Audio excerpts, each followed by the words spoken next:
My name's Brad Laddusaw, president of the California Mortgage Association, and I'm joined here today with Thayne Boren with Sekady. Thayne, thanks for finally agreeing to jump in the hot seat. And I say finally, it's because it took me a while to schedule it, so that's completely on me. I was How you going to doing say, today? I'm begging. I wanted to be in the hot seat, so I'm excited for this. No, I think that's the one thing you and I could agree on. We like we just like talking. Sometimes too much, but hey, you get what you get with us. So you Yeah, mind taking just a few seconds, introduce yourself and Sekady. yeah. Thanks. Super excited to have this conversation. So a little bit about our company first. I'll start there. So Sekady Technology is our company. We've been around since 2018. Our founding was actually a little bit inadvertent. We were started as a proprietary software for Diana Luoma. She was a lender that had recently exited a factoring business. So, kind of high level factoring, accounts receivable financing, purchasing receivables that you have slow payment terms, kind of a form of ABL. You guys are all experts at that, more so than me as a knucklehead technologist here. But You're um, learning. You're yeah, learning. I'm learning on the fly, so it's been baptism by fire for the last 5 years or so. But yeah, founded by Diana Luoma. She was again exiting a company in which she had built a proprietary accounts payable automation platform, as well as a document management platform for transportation logistics. So, kind of akin in construction where you have these 1099 contractors performing all this work on these job sites. Transportation logistics is very similar. You're hiring these 1099 contractors to go out and haul freight all over the United States. Believe it or not, that's where a majority of the freight actually moves, is on small trucking companies, although everybody wants to think it's the Swifts and the ABFs of the world that move all the freight, the Schneiders. It's not. It actually, the backbone is small contracted carriers that move the freight. But regardless, she had exited that business, had done pretty well for herself in terms of owning the factoring business, building this technology, sold that business, thought she was heading off into partial retirement, was doing some private lending herself in the Idaho, Oregon, and California markets, and very quickly realized that there was inherent risk in the lending that she was doing. Paying to borrowers directly, perhaps not doing any feasibility or research around the projects, issuing certified cashier's checks to the borrower, hoping that the work was being performed and that they were paying their substrates and vendors, going into title and signing indemnity clauses, things of that nature, knowing that she had paid all those invoices full and well. And so there was that part of her business and life that was going on. And then in addition to that, her husband was actually a general contractor. And she's like, I moved billions of dollars in transportation. Taking care of the books for somebody that builds 10 to 15 homes a year is going to be a piece of cake. And saw that side of the industry, and actually originally went to market to try to buy some software. And the Procores and the Builder Trends of the world certainly have their fit in the project management side, but really didn't meet that need for managing that risk part of her process that she wanted to mitigate, based on her history of being a factor and knowing your collateral and knowing who performed the work and that you're paying directly to those folks. So the very first iteration of Sekady was actually built proprietary for her to use. And what ended up happening is that, her borrowers were saying, hey, this is great. My subs like getting paid this way. Can I use it for projects that I'm not borrowing money from you on? Okay, fine. So she extended the functionality of the platform using her development resources that she had on staff. And then that grew a little bit here locally. And then title and escrow companies started seeing these nice clean packets of information coming into closing, and matching all the lien releases to the invoices, and the categories coming in all nice and clean packets of information. They started saying, hey, could we use this for our parts of our business? And she was like, gosh dang it, I have another business, but I don't want to run this one. And so I was working for the company that actually had acquired her business. And she called and tapped me on the shoulder and she What year said, was this? What year this was was this? in 2020. So great time to jump into a hot seat of a startup technology company. The world is ending, and who would have thought that real estate Yeah, just would have yeah. gone off like a rocket ship. So If it tells you anything about my decision making, I'm very fortuitous in my decision making. No, totally kidding. I didn't know real estate was going to do what it was going to do at that time, but yeah, super excited to jump into a new industry. And I love the startup world, and I had been at that other company for about 17 years, and had grown. We had exited for a tech multiplier of 1.2 billion. So in the world of software exits, we were a unicorn. And so that was a fun journey to be a part of, and had really enjoyed that part of it. Was ready and excited to get back into kind of startup life and an industry that, having coincidentally, I was actually building a house in 2020, so I was learning the process of being a consumer on that side of it. So seeing kind of, I guess, the full spectrum of that situation. So that's Sekady. That's a little bit about the background, kind of how Sekady was formed. We've obviously evolved into, a more robust draw management, risk management platform, things of that nature, which happy to elaborate a little bit more. But just background on me. Local kid born and raised in Boise, Idaho area. Grew up on a farm and a ranch where it was the furthest thing from technology, but couldn't wait to get out of the farm life and get into the city life. So moved away, lived on the East Coast for a little while, lived on the West Coast for a little while, played, as a collegiate athlete, played football for a small school in the Midwest.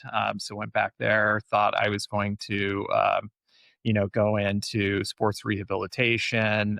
Turns out I don't like acronyms all that much for sports medicine. I like banking acronyms way better. So ended up pivoting, going into the business world. Um, couldn't, decided once I was ready to settle down and plant some roots that Idaho is a pretty great place to be. And so moved back to this area after spending some time with Verizon and AT&T in the technology space. I have to tell you kind of this funny story of how little I like to remind myself of the humility side of technology and how quickly it moves. I remember I was working for Verizon at the time, and we had leadership come in and they said, okay, we're going to start selling text messaging. And I was like, this is the worst idea of all ideas ever. Why would somebody pay for text messaging? You have to go into the back menu of the phone, and it's really clunky. And I can just pick up the phone and call Brad, and it does it, it just is my minutes, right? It's super I cheap. can't text you during class, or I can't Yeah. call you during class. Yeah, well, so that shows how little I knew because within about 6 months, data services for the wireless providers surpassed their voice revenue, and from that point forward, I always go back to that point in time and say, okay, I don't know as much as I think I do about technology and the future of it and where it's heading. I try to keep that as kind of my grounding basis for my background. But anyway, again, I'm not a software engineer. I've just been around software and technology for years. I've had the opportunity to be a part of multiple business line startups in transportation logistics. Again, pivoted over to this industry, have loved every minute of it. There's actually, Brad, I think a lot of parallels. I joined transportation logistics around 2007 timeframe, coming again over from the telecom world of Verizon and AT&T collectively. And, construction is very archaic, and a lot of, and real estate in general is very archaic in terms of, the adoption of technology, which is incredibly exciting.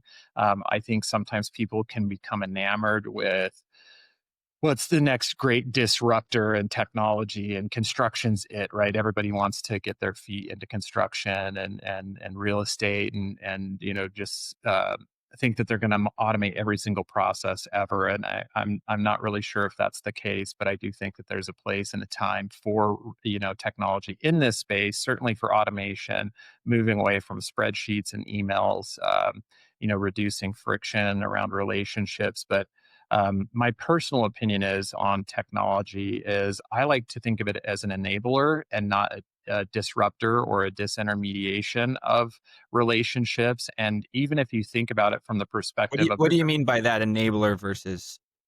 Yeah, so a lot of people will like to think, at least, my opinion is think of technology as how can it disintermediate relationships, right? How can it, potentially prevent Brad and I from even having to engage in a relationship because this technology or a system can supplant that, right?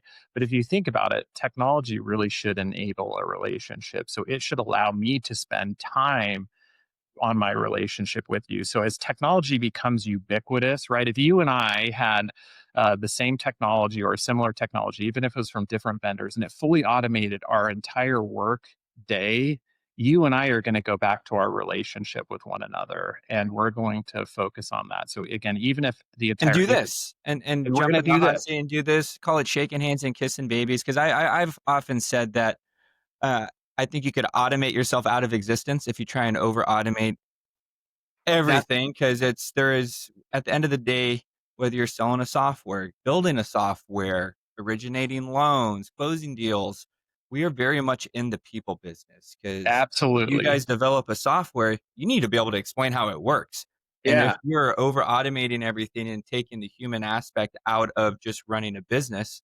it's you could potentially fall flat, and you could have the greatest software out there, but if you can't explain it and articulate it and show how it works, I think that software doesn't get off the ground.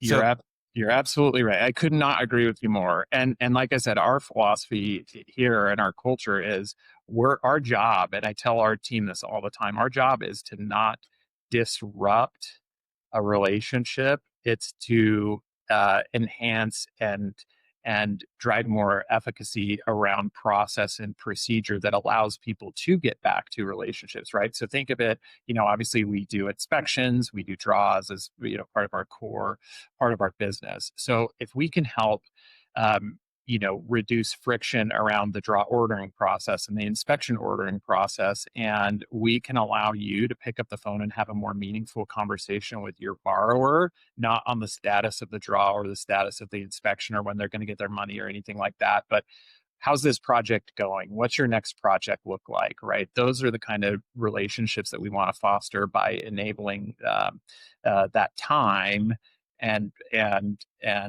ability for you to have that conversation through the technology, right? So it's kind of a means to an end. And if we're sitting behind the scenes and it's quiet, that's perfect. That's where we want to be. We want you to think, I know and I can trust this part of the process, so I can focus on my relationships and what's important to me. yes, let's jump into the platform a little bit, Sekady. We talked about the inception, where it came from. I think a lot of great softwares out there, especially on the real estate side of things, have come from almost on accident, or it's like, hey, I need a need for my personal business. This actually works, and others want to get into it. So, what is break it down as someone that is just wrote their first fix and flip loan, is going to have a fund control potentially for this. What problem does the Sekady platform solve for them? Now, you talked about efficiency, streamlining things, removing friction, but how does it work?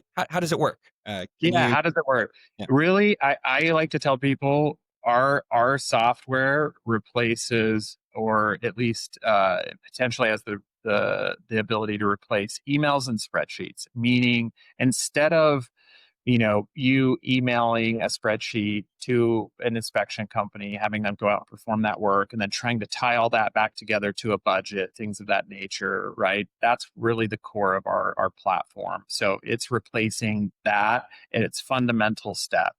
It's it's the simplification of, I have a budget, I have a draw, and I need to have it inspected, whether it's virtual or boots on the ground, whatever your comfort level is in terms of how you want to handle that part of the transaction.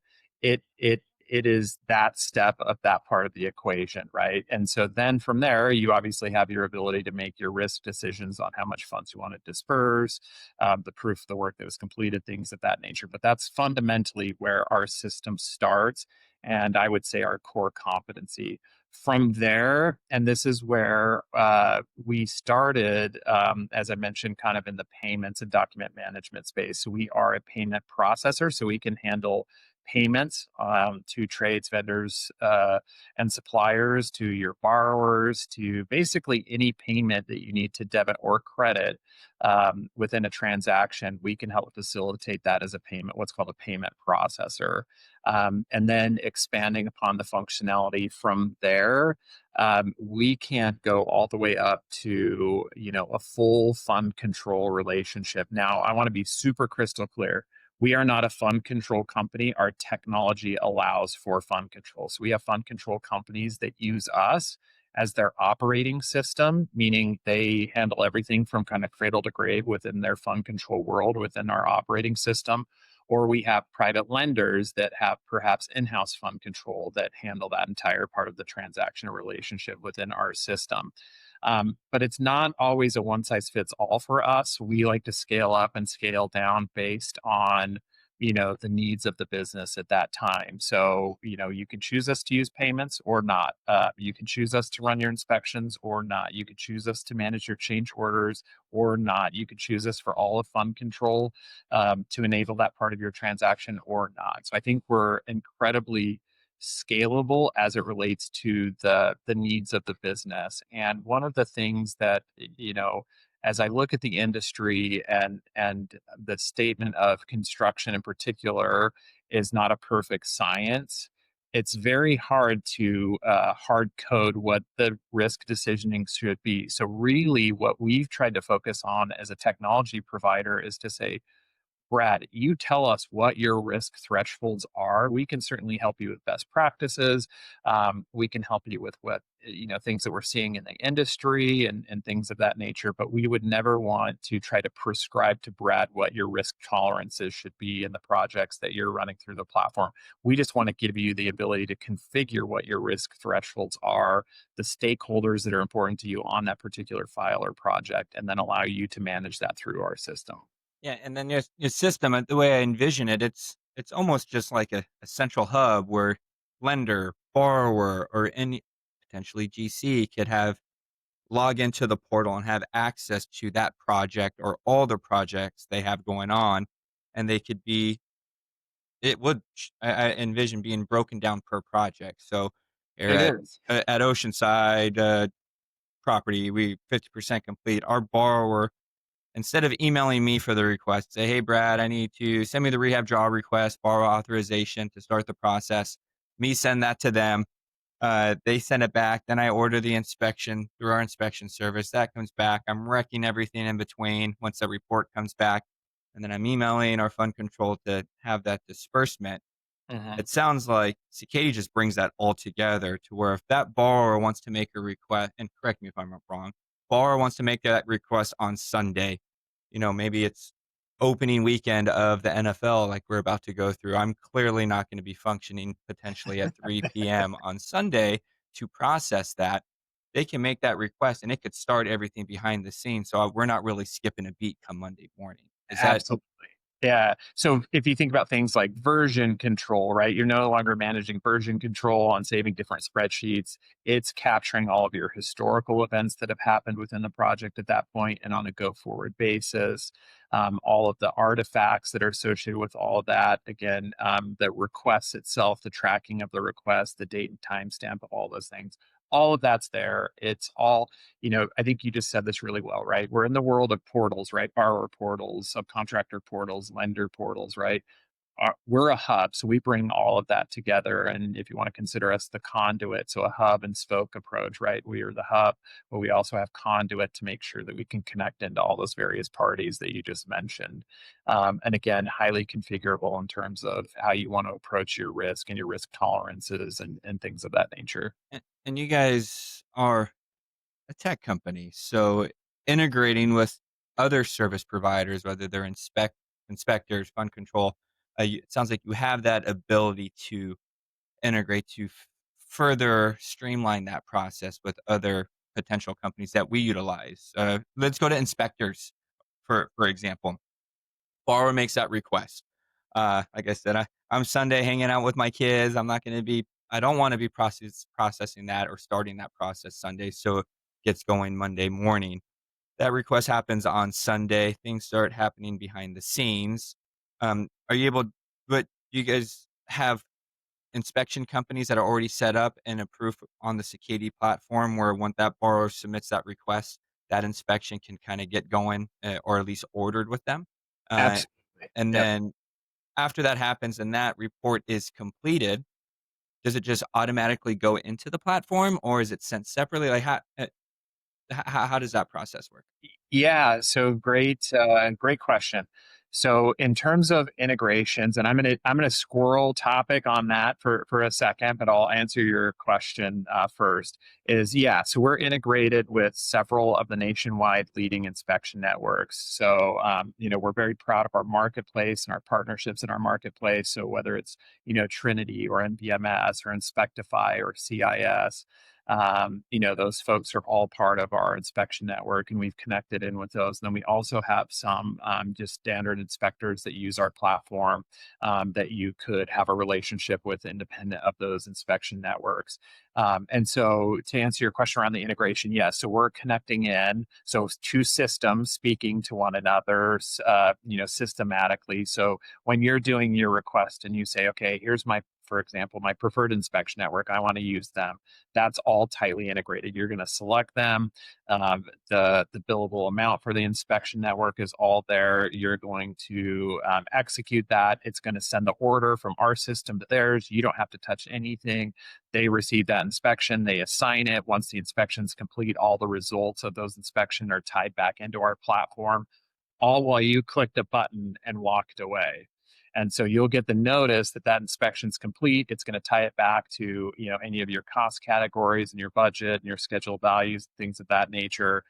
So it ties all that back together systematically. So my adjacent topic, or my squirrel topic that I'll talk about, is I think that's one of the things that this industry will see more of over time is integrations. I think there's huge opportunities, and a lot of companies maybe aren't playing super friendly in the sandbox right now because, one of the things about technology companies is they want to conquer the world, right? Using the term disruptor. We want to be the end all solution for anything and everything technology wise. That's not our philosophy, but we see it a lot within technology companies, right? And it's a very difficult to be exceptional at all of those things. And so a lot of companies may have this on their roadmap. They want to deliver certain feature sets. So therefore they're maybe not super eager to integrate with a lot of companies. We're not one of those. We are very open to integrating with any and all companies. And that's the exciting thing about this industry is how can we make Brad and Brad's clients more efficient, more effective through those integrations? And how can we be thoughtful about those integrations? Yeah, and as a tech company, I mean, integrations are great. Technology is great, but it does come with additional risks on potentially like in IT security type of things. I would assume if you have two different platforms communicating behind the scenes or connecting, how does the Sekady team approach that in approving potential third party vendors they're going to integrate with? And do you guys have any audits performed on the Sekady level, whether they're your internal controls, to kinda help make sure everything is, high and tight there, for lack of Yeah, better word. that is such a key topic. There's actually one of the associations I sit within their tech committee, and we're actually working on this very topic for the association to basically put out some best practices. And I think that's critically important as technology companies come into play. And I mean, even some of the biggest of the big companies, right? Like Fidelity and some of those last, Christmas had some outages and some different malware, issues, things of that nature. So it's everybody should be hyper vigilant and hypersensitive to that topic. To answer your question about what Sekady does, I wish my compliance officer was here. His hair is every bit as gray as mine because we are in audit season. He's got a little bit more salt and pepper in the beard uh, from that. But we have our SOC audit that we're actually right in the middle of right now. And so we have our systems and organizational controls, or SOC 2 type 2 audit. That's really important as you're looking for a vendor, is to say, okay, what are their systems and what are their organizational controls? Are there any findings within those SOC reports as you look at those? And then it should give you some indication of how they handle best practices around their operational organization, as well as obviously their technology, even things including like practices around their hirings and things of that nature. And then on the payment side, so we are right, broken record, but right in the thick of audit season. So within our within our payments business, we have a notch audit, and that's just right around the corner here in October. And then we will start our BSA AML audit with this month as well. So Bank Secrecy Act, Anti-Money Laundering Act program. So we have third-party auditors that come in and audit each part of those businesses every single year for us. We're proud of that. It's an incremental expense for us. It's a burden on our business, but it's very, very important for us to have those credentials and to walk through that and to, have that kind of like pulse check and sanity check for your business. And are we doing things? And are they best practices? How are we holding ourselves to a higher standard? Because we are, not in the literal sense, but we consider ourselves, a fiduciary to some extent, right? We're handling transaction and money and relationship aspects and money movement for people, and so that's really important to us to take that to, and hold that in high regard from a technological perspective. Right. So that's more on the operational side. And what are we doing on our audits and what are the systems that we connect into?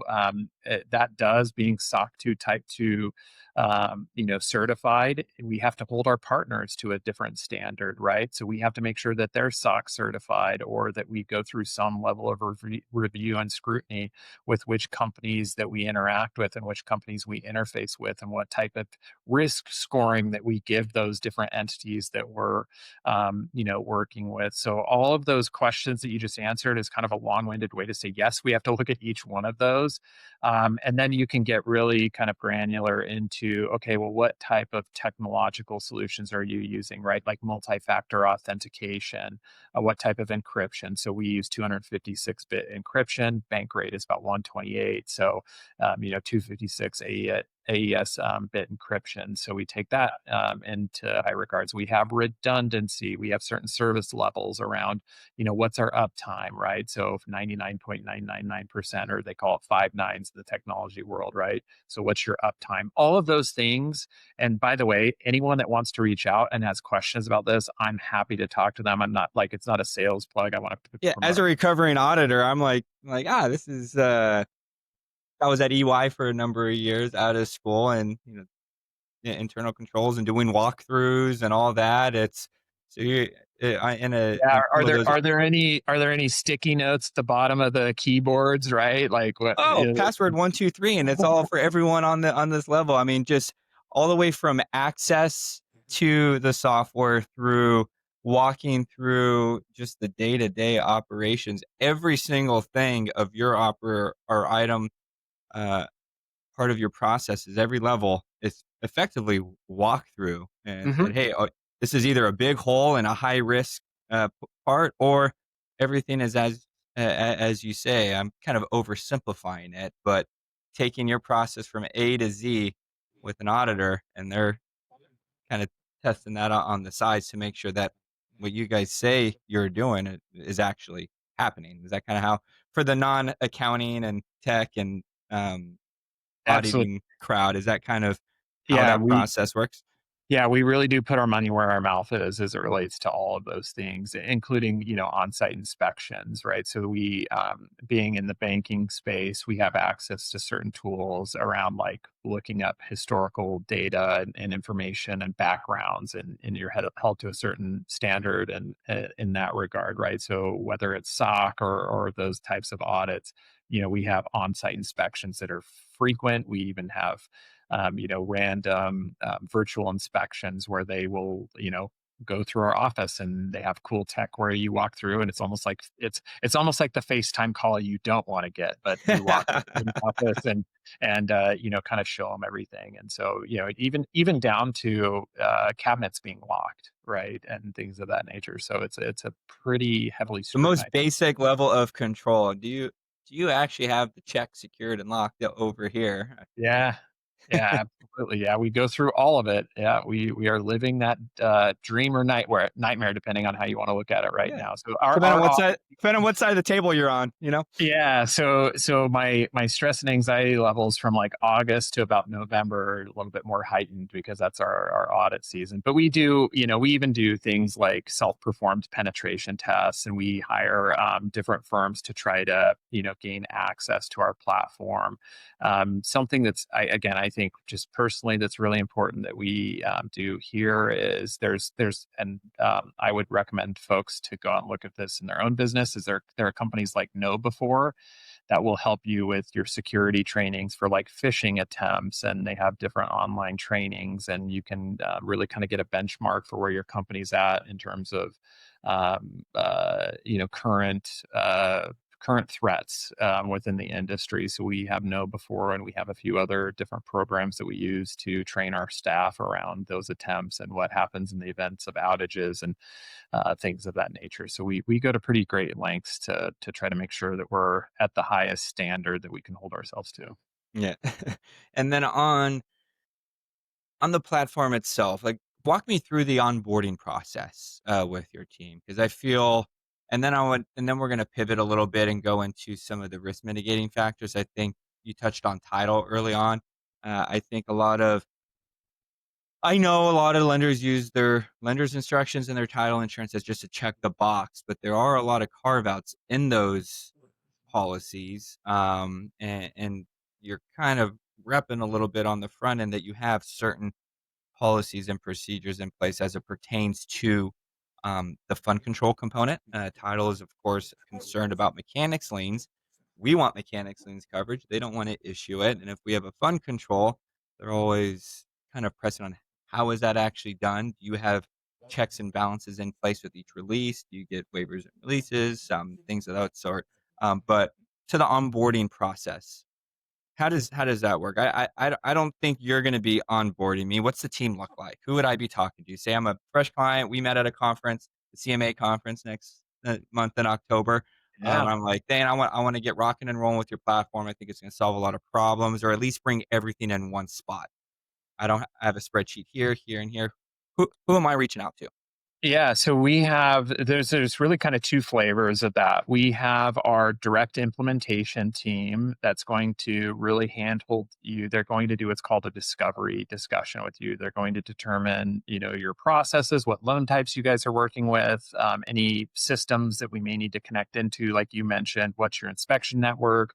Do you use loan origination software? Do we need to connect into that? That kind of discovery, and then really get more familiar with your business. And then in kind of tandem with that, we have our customer success group that works. And really, they're going to help the relationship from first interaction all the way through you've been a client for 12 years with us, right? So implementation is very hypersensitive to the relationship stuff that we talked about before, right? Like our goal is not to try to disintermediate that relationship and supplant it, it's to enhance that. And so we're going to get familiar with your customer types.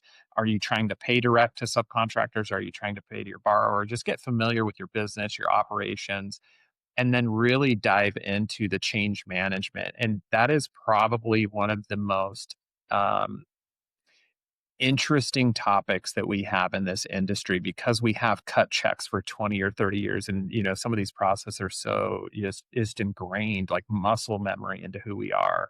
And so we really want to be thoughtful on that approach and take it one step at a time. So the proverbial crawl walk run scenarios, we're going to connect you in with our implementation team, our customer success team, and they're going to spend a significant amount of time with you and become your best friend for the next 30, 60, 90 days, depending on what that deployment looks like. But we really try to take a hands-on and a tailored approach as to what the best practices are. We're going to equip you with the knowledge to use our system and then kind of take a train the trainer approach. So do you want us to help you with training your borrowers, or do you want to train them directly? And then we'll take that information and we'll create a implementation plan and program for you. It sounds incredibly complicated. It's not. They know what they're doing. They're far wiser than I am, and they're really good people. I'm actually so proud of that group and that those two teams. They're way easier to work with than me. You wouldn't want me doing your onboarding because I would be boring. I'd tell you how to build a clock and never tell you what time it is. So that's kind of my thing. But yeah, they're a great group of folks, and they're going to help you every step of the way.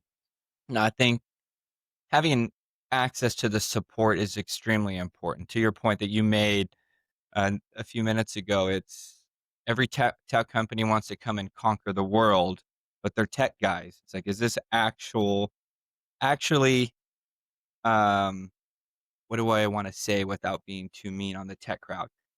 Is it practical? Bring it. Will it actually work? It's like, yeah, Yeah. everything behind the scenes is sexy, looks great, but does it actually work for me as a lender? Does it actually work for our borrowers, or is it just is the solution causing more problems than the initial problem? And I think you Yeah. guys have put a lot of thought and work into that to where it's just because it works here behind the scenes, is it actually going to be able to be implemented in the real world? And I think your growth that you guys have had over the past few years kind of speaks to that, that it is very much a nothing is plug and play, but it is as close to one that you could expect in trying to implement a new software, with that side of things. Now, pain points that some of your I'm so everything sounds great. So I want to ask you, and again, we did not rehearse any of these questions. Thank you for agreeing to do that with me.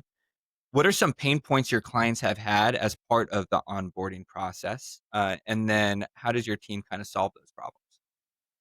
Yeah. Oh, that is an interesting question. I'll And I know unpack. it's and that will be client specific because it's some will have It that. So, it but really is. what's a consistent one you guys have had? 'Cause I know you're extremely proactive on making sure everything of that process is as smooth as possible, where the bottlenecks are. What would you think would be a consistent, I guess, pain point that you guys have been able to solve? Yeah, I'll tell you, I'll start off by saying we have a pretty broad demographic of customers and user types, right? Like we have AMCs that pay their appraiser boards and use us for their payment workflows and things of that nature, to a full-fledged fund control company, to a lender, to a Let general let's bring contractor. it to lenders. For the Yeah, CMA network, it's primarily direct lenders such as myself. Yeah, So I think that portion is, I will say this, pretty consistent with the rest of our user types. Is it really goes back to that change management piece. It's old habits die hard, right? And so that's why we are so thoughtful and try to spend that time. Like you said, technology.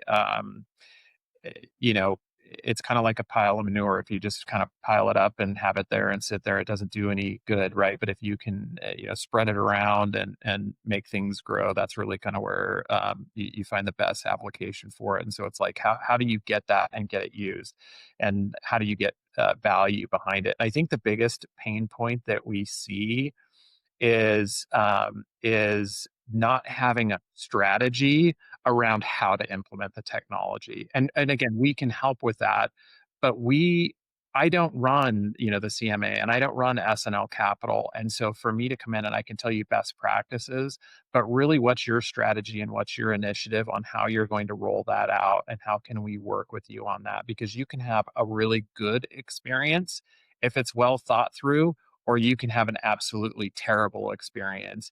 And if it feels forced and you're trying to force that, then it can be exactly that. And so you have to look at it as an opportunity to bring excitement.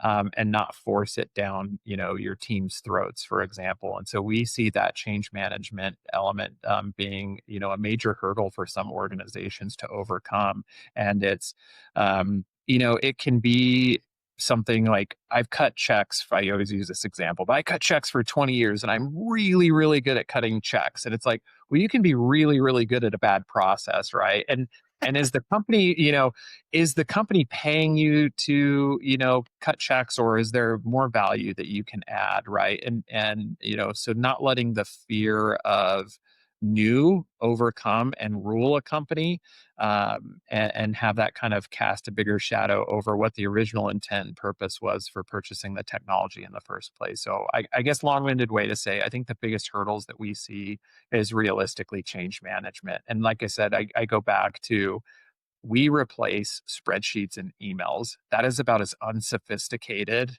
in technology as you can get, but that's our starting point, and that's where we're at, and that's what we love doing. And then from there, we can build upon automation and efficiencies, and you can get into AI and reporting and analytics, which is super sexy, and everybody wants to talk about that kind of stuff.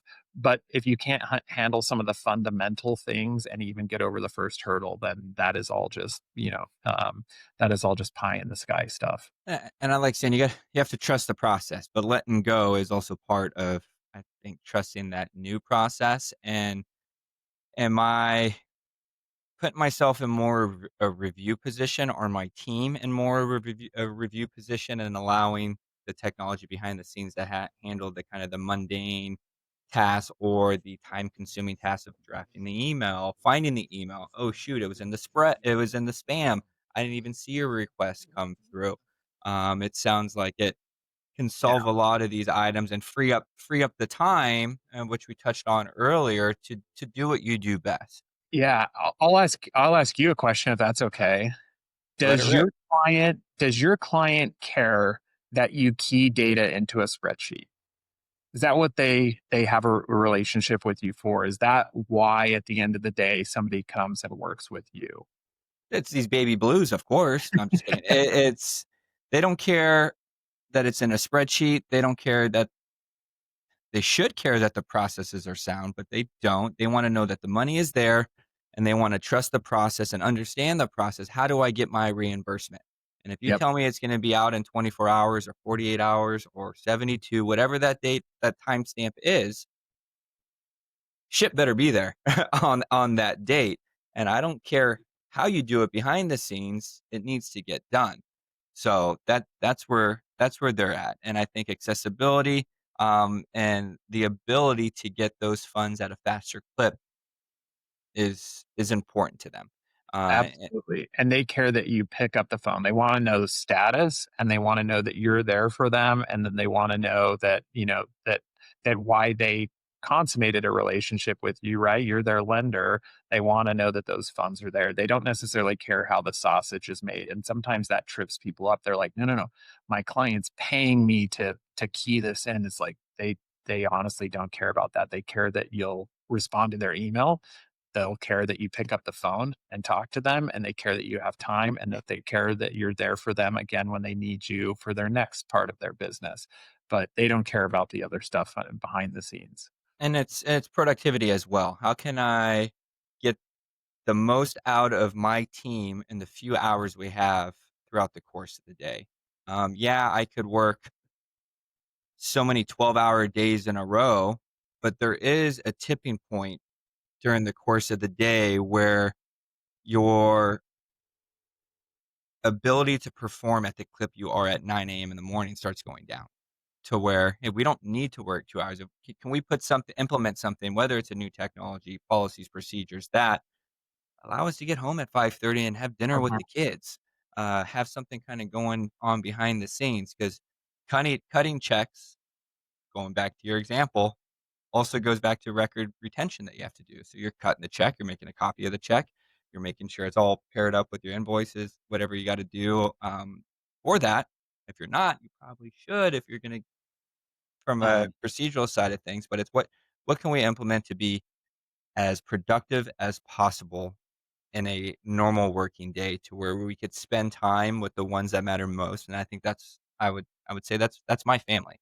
I don't wanna be wrecking rehab bids at 7:30, at night if I don't have to, or setting up a wire at 8:30 at night if mhm, if I don't have to. I wanna be doing bath time with my boys. I wanna be wrestling in the backyard, and I think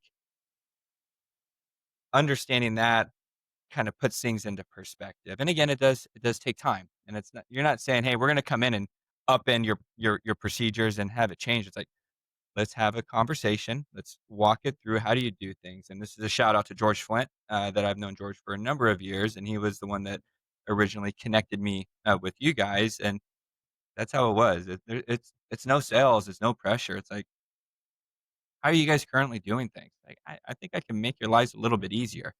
And mhm. that was awesome, and I think that speaks to your team. So Yeah, and it goes back to not to get overly philosophical here, right? But I mean, if you think about the term work, right, and what it actually means is you're exchanging your time for money, and how do you want to spend that time that you're exchanging for that money? And I will tell you, I shared this with you over email.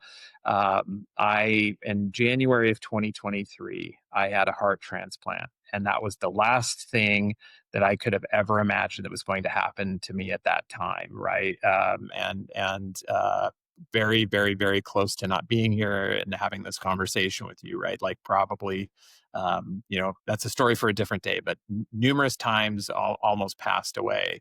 And that time is important. That time that you just talked about with your family, with your friends, with your loved ones, super important. So, just where you're spending your time in business and how you're exchanging your time for money is very, very important. Not a shameless plug for Sekady, just in general, right? I think that's the exciting thing with what's happening in this industry is it's growing. There's a lot of opportunity in real estate. It's an incredibly interesting time for a lot of different reasons, but it should also be an incredibly exciting time for all of us. And where is Cicady seeing most growth currently? Is it from the lender side of your business? Is it from, you mentioned, I think, escrows and appraisers, or is it from third-party fund control? And what sector would you guys like to grow more? Really private lending, and that has been our focus, and that's really where we see ourselves spending the majority of our time over the next few years is to really grow with the private lending space. I think the pandemic proved one thing that private lenders are here and they're here to stay, and traditional lending, I think, over time is becoming more and more fickle. Rates are more competitive, right? Loans are being securitized. There's a whole new world for this space. And so we're incredibly excited and bullish about the opportunity with private lending. We certainly have, you mentioned those other demographic fund control companies, title and escrow. And in some states like Idaho, they do construction escrow or controlled disbursements. And so companies use us for those, purposes in those states. But really, if you think about our platform and what we really are setting out to do is obviously be risk and risk management for our clients directly, but also I think there's a tremendous amount of power in choice. And I intentionally said we are not a fund control company. We have fund control companies that use us as the operating system. So our future and where we want to head is to continue to double down on risk and risk mitigation. So you'll see a lot from us over Q4 and into Q1 around secure wire instructions and verifying banking account information, entity validation, things of that nature. But also, in addition to the marketplace that we've built for inspection companies, where we can give folks the ability to choose the inspection network that they feel most comfortable with, or potentially find a new relationship with a new inspection company, or use inspection networks however they want to. We want to kind of do the same thing with fund control, and our relationship with fund control companies is, how can I get more access to feasibility studies? How can I get more access to general contractor and contractor reviews? How can I take a project that I want to have a full fund control relationship with, and how can I execute that within the platform? That's really where we're heading with that. So whether they're using us, a fund control is using us for their operating system or not, we'll be agnostic in terms of that, but we'll bring in more of those types of relationships into the marketplace to give people a broader offering to execute their business how they see fit.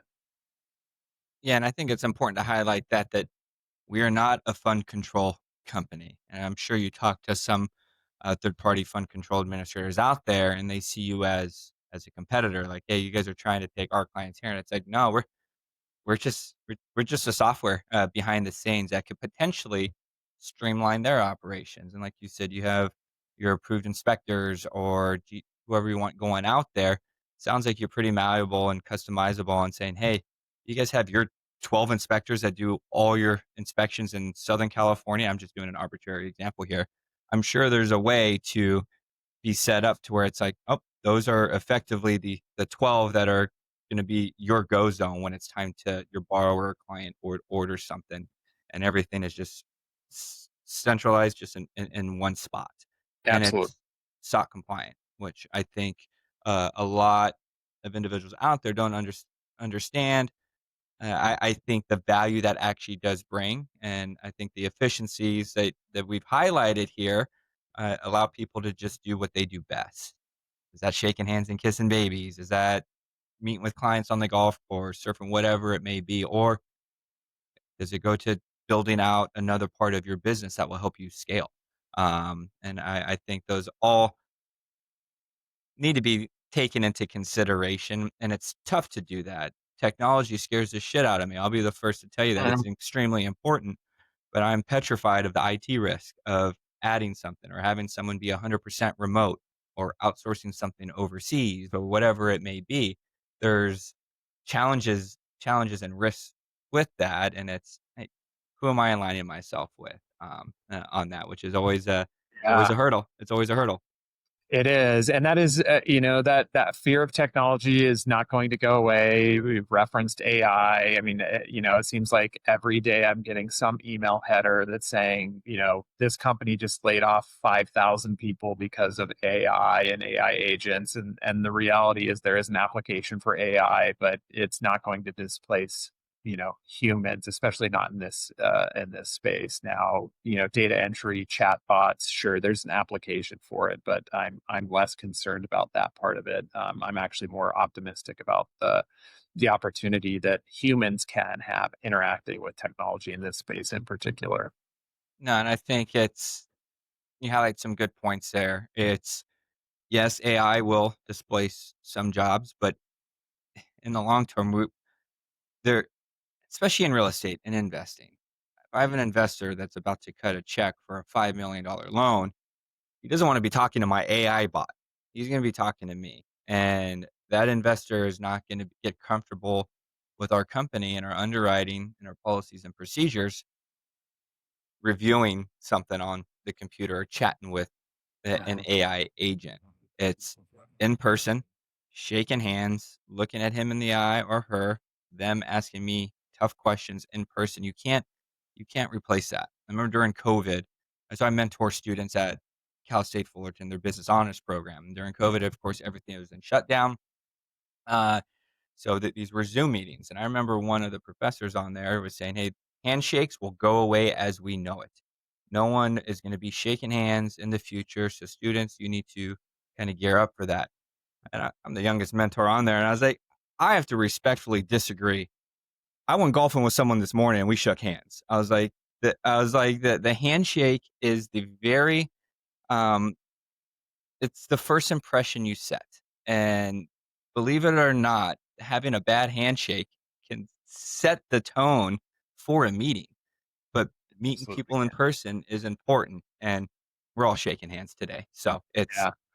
Well, I'll draw a bad parallel, but my father-in-law is a retired farmer, but for probably the last, 5 to 10 years of being a stereotype Idahoans here, he was a potato farmer. But he didn't steer his tractor, right? He farmed about 2,000 acres. He didn't steer his tractor for a good portion of the last 5 to 10 years because it was all driven by GPS and automation. But do you think for a second that anybody was going to take on the liability of not having him sit in that tractor and operate that? Not for a second, right? And same thing, I think in real estate is they want to see that somebody's there. They want to know that they want to watch your body language in a meeting. They want to shake your hand. They want to know that there's a relationship at the end of that, and it's not just some faceless transaction. And so you can, like I said, you can automate a lot of the things on the periphery and around it, but it's not going to supplant relationship, in my opinion. that, and even on the underwriting process, if we're gonna go down this rabbit hole a little bit from a lender's perspective, each market is so unique, and I think we've been seeing this over the last 12 months in some markets, and you guys have access to a ton of data to with fund controls. I'm sure you're seeing potentially some projects get delayed in certain markets, others being more successful, or some shortfalls on holding an appropriate amount of funds. But I think over automating the underwriting process, yeah, could check the box and allow you to do a lot more volume. But I do think that comes with additional risk because an algorithm can't really pick up, or your matrix you have behind the scenes that's coded can't pick up a red flag I may get from talking to a borrower on the phone on an experience I had 8 years ago on a particular file. Mhm. Um, you need to have that human interaction to avoid some pitfalls. So I got a question for you. Is there a particular market in the United States where you see um, some projects struggling getting to the finish line, or is it kind of been consistent? It's from what we've seen, it's been fairly consistent. We've seen some, interesting things actually, coincidentally in the California markets. We've seen some things like in the Florida markets. The East Coast a little bit more. The Pacific Northwest seems to still be very strong, and things of that nature. There's some, starting to head into some interesting things with like pricing volatility and the looming interest rates and some of those things. So probably need to follow that data a little bit more closely as it relates to that. But it's still been pretty strong. Certainly, have seen projects starting to get extended a little bit more, things of that nature, but nothing that's alarming, at least that from what we're seeing. I do want to go back just real quick to something you talked about in terms of the relationship there. Is I am a cynical. I used to work with a few economists in a business several years ago, and the cynical side of it was, having lunch with those guys is they said, the great thing about being an economist and forecasting is it's never who's most right, it's who's least wrong. So take that for what it is and the cynicism side of it. But I think to your point is how do you forecast that out and who's going to be the most accurate or who's going to be the least wrong. But it's tough to have that crystal ball. And again, pandemic was kind of unprecedented. We've seen contingencies start to creep up a little bit more, right? It was pre-pandemic 5%, during pandemic 20 to 30%, went back down to 10%. And now we're starting to see some things with tariffs and some of that type of stuff changing. Some of the projects maybe taking a little bit longer to close and to finish out. We're seeing contingencies creep back up, but again, nothing that we're seeing that's catastrophic by any stretch of the imagination. Good. So we're gonna do a pivot here. I didn't know you played football. Was that the only sport you played growing up, or did you play everything that you possibly could? I'm a sports nut. I've had to, I again mentioned a kind of transplant, so I've kind of had to rethink my life. I have some physical limitations from that. So my hobbies were anything outdoors: hiking, hunting, fishing, camping. Just being outdoors is always kind of my thing. So I've had to kind of rethink my life in terms of what I can physically do these days. But growing up, baseball, basketball, track, football. If it was some type of competitive sport, I was doing it. Football, just I grew up on a farm, so I think I just bucking hay over summers was kind of like power cleaning for your entire summer. So maybe that was kind of what led me into being, I liked the competitive nature of that. But yeah, I'd play any sport. I played pretty much four sports all the way through high school. So tough to not find me on a court or on a field somewhere doing something. I never got into surfing though. We unfortunately didn't get to Well, have you're a those. little landlocked where you grew up, Yeah, so yeah. I would be surprised if you were in the water a lot. And I think competition is so important for I think kids to experience growing up, especially through team sports, and more importantly, learning how to experience failure. It's not the end of the world. Like losing in a team environment, it's like you can't replace that as a kid. And I played a lot of sports growing up as well. And in hindsight, I mean, that was the best thing for me. I think there's so many life lessons that come from sports. The adversity that you have to go through when things don't go your way, character building moments of sports. Even ego shattering moments where you find out you're not the greatest, player on the field at time to time. The ability to work within a team format, the ability to be humble and to be coached and to be able to, I mean, I'm not an Alabama Crimson Tide fan whatsoever, but I have a lot of respect for Nick Saban on the accountability that he had in that program and the things that he taught to those kids and the level of accountability that he demanded from them, and then again that culture that built and so I think sports. I think if every kid could play sports, I think that they should or have some type of hobby like that because that, like you said, that competitive nature, it teaches you so many valuable things that have application in business and whether it's relationships, your spouse or significant other through business, sports teach you a lot about life. Yeah, and then just communication, reading body language, reading other people, things you don't realize you're doing, you start picking up. And anytime I go and speak in front of students, I always make sure to professors probably don't like it, but I bring up competition, and I tend to say that the participation trophy is probably been the worst ad to team sports, high up there. And I explain it in this fashion. Competition is not about just winning and losing in a game of basketball, or football.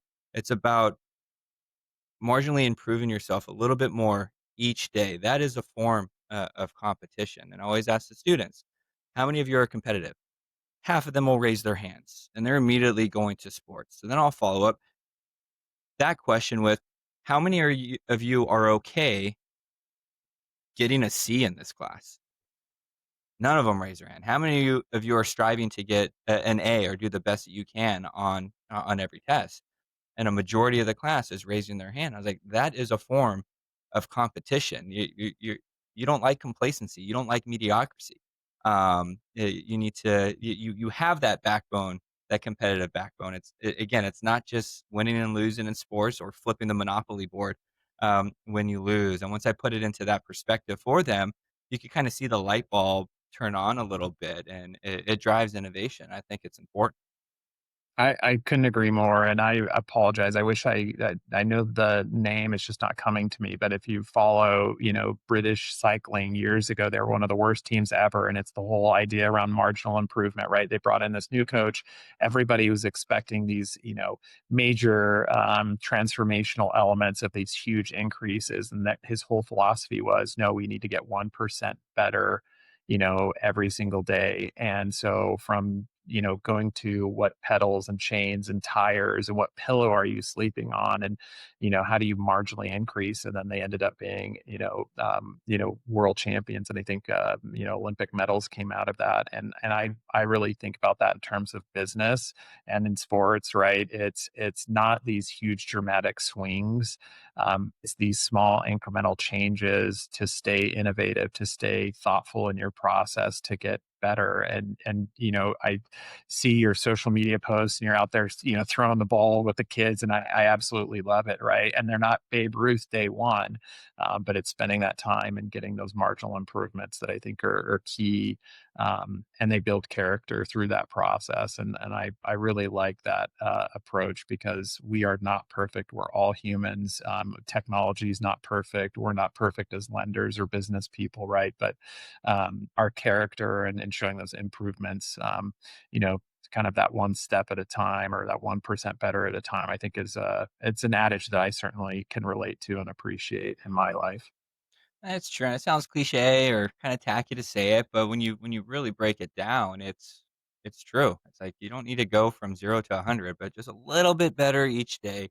A fine-tuning of that procedure, implementing potentially a new technology that will free up the time to have you be more alert and potentially catch errors elsewhere. It's across the board, on that. So I told you this would go by fast, over an hour already, so I just wanna go one last question for you, maybe 2. Bucket list trip for you. If you could do 1 trip with you and your family, expenses are not a concern. Uh, what are you doing and where are you going? Ooh. Um, I gotta say, I'm gonna go New Zealand, because I want to have the full experience of the cultural aspect, from like the Maori people all the way through the outdoorsy hunting, fishing stuff. I also say this because it's my wife's bucket list, so I have to say it if she ever watches this. Smart man. Yeah, so that would be bucket list, and I think maybe second to that would, she's an artist, I am not, but I would be along for the trip. So any of that, like France, Italy, historical, anything that has any art or preservation of art, she would love to do something like that. So either of those I think would be a good bucket list trip for us. And I'm glad you gave your wife a shout out because I was gonna make sure to send this to her if you did not Oh, include her thank you. You keep me out of on trouble. on the bucket list trip there. And then so I got stuck on I just recently joined Twitter earlier this year, and I was like, "I'm just gonna try something else." And I got stuck, in an exchange with, someone did a post saying, "Hey, jobs are gone. It's college grads right now can't land jobs." Um, and so I had responded and it's like, "Yeah, the job market actually has been extremely tough for college graduates over the past couple of years.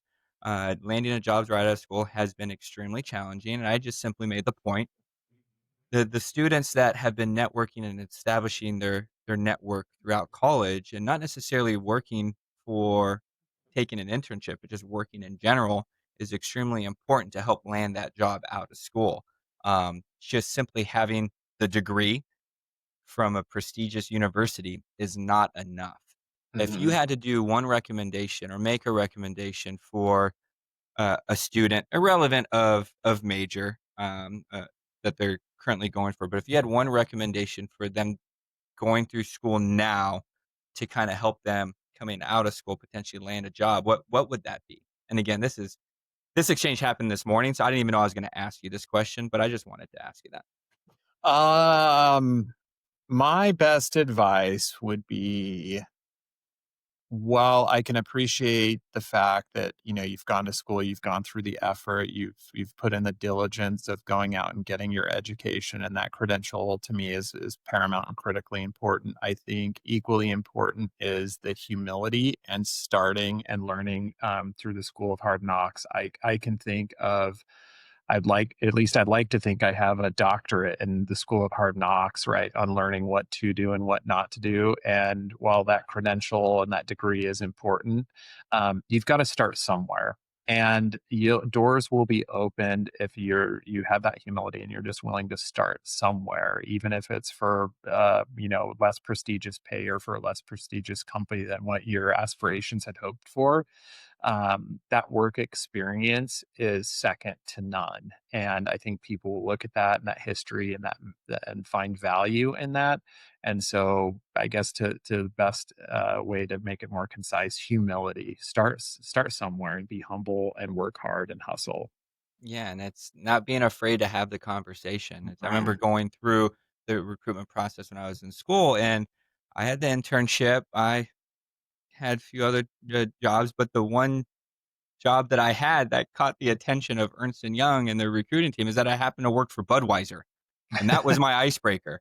They just wanna see that you're relatable, you can have a conversation, you can work in a team environment, you have humility, but more importantly, anyone could go and get good grades. If Mhm. you're solely focused on that, you can get the grades, but what else are you doing to Yeah. kind of, add value? So it's just And those tools in the tool belt you're gonna pick up along the way, and you know this, Brad, like, there's a lot in terms of, we've all been fortunate enough to have, like, good mentors and people that have helped us along the way in our career paths, which, feel super fortunate to have the ones that I've had.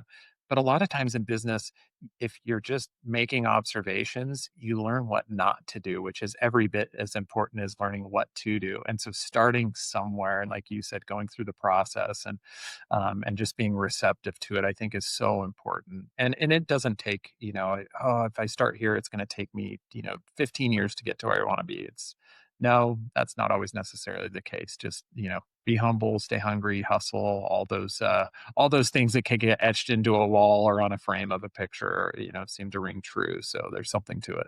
yeah, and then no one knows where they're gonna be 5 years from now. I think you're a perfect example of you sharing your career path. 15 years ago, you probably wouldn't think you'd be this ingrained into the private lending industry and building Sekady. No. It's you can't burn a bridge, you need to have the conversations and keep as many doors and windows open as possible, and it's not foolproof, it's also not rocket science, but just don't be an asshole, so Yeah. That's the advice you can give right there. That is true.